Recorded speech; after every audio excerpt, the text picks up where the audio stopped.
Bonjour, voici la vidéo sur les priorités opératoires dans une expression où nous allons parler de la priorité donnée à la multiplication et à la division.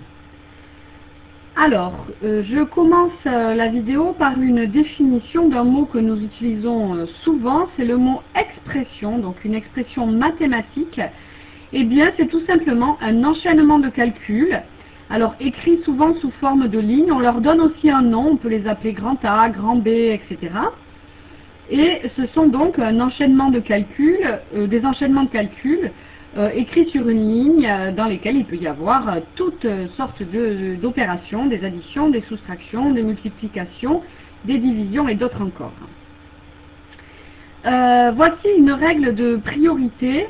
Donc dans une expression mathématique dans laquelle il n'y a pas de parenthèse de priorité, eh bien on va effectuer d'abord les multiplications et les divisions. Alors les multiplications et les divisions, on les effectuera dans l'ordre où elles se présentent.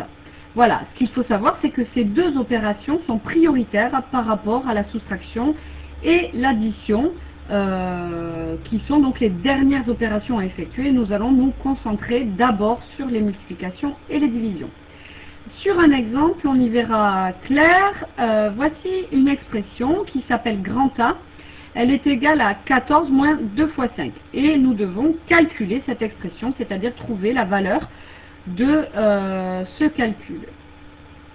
Ici, donc, on va juste écrire le symbole égal en dessous du premier symbole égal, mais ceci signifie que toute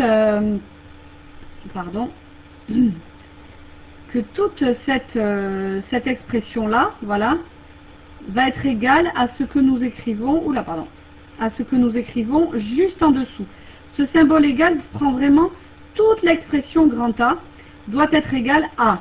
Et on l'a vu, donc la multiplication est prioritaire par rapport à la soustraction.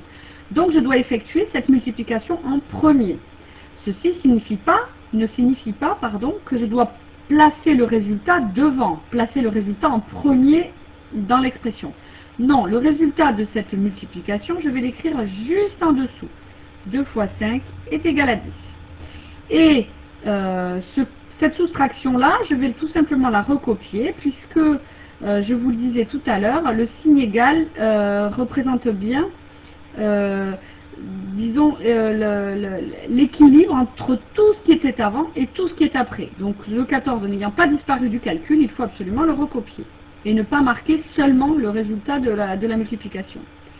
Donc nous avons effectué cette multiplication qui était prioritaire, il ne nous reste plus qu'à effectuer la soustraction. 14 moins 10 est égal à 4. Un deuxième exemple, donc ici nous devons calculer l'expression grand B qui est beaucoup plus longue que la précédente. Vous voyez, dans cette expression, il y a une soustraction, une multiplication, une addition et une division. Donc les 4 opérations sont présentes. Ce qu'il faut repérer, ce sont les multiplications et les divisions qui sont prioritaires sur les deux autres. Donc ici, vous voyez, nous n'aurons jamais à effectuer 30 moins 2 puisque nous devons d'abord effectuer 2 fois 5. Ce 2 est utilisé pour la multiplication.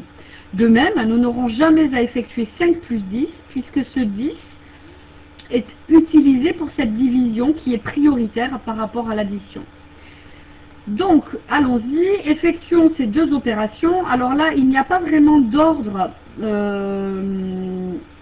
de priorité entre la multiplication et la division, mais effectuons les calculs dans l'ordre.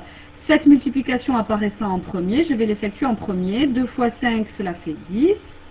Et 10 divisé par 2, cela fait 5. Excusez-moi, il n'est pas très joli. Et je peux recopier bien tranquillement les autres opérations, les autres calculs qui étaient écrits, les nombres, les opérations qui étaient écrits et dont je ne me suis pas servi.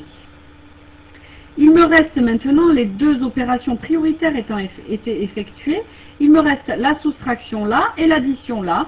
L'addition et la soustraction n'étant pas prioritaires l'une sur l'autre, il n'y a pas de règle ici, on effectue les calculs dans l'ordre dans lequel ils se présentent. Je vais donc commencer par effectuer 30 moins 10, cela fait 20. C'est l'opération qui apparaît en premier. J'ai écrit le résultat en dessous.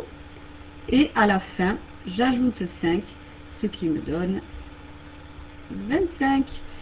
Voilà quelques exemples. À vous de vous entraîner. Merci de répondre au questionnaire laissé à la suite de cette vidéo.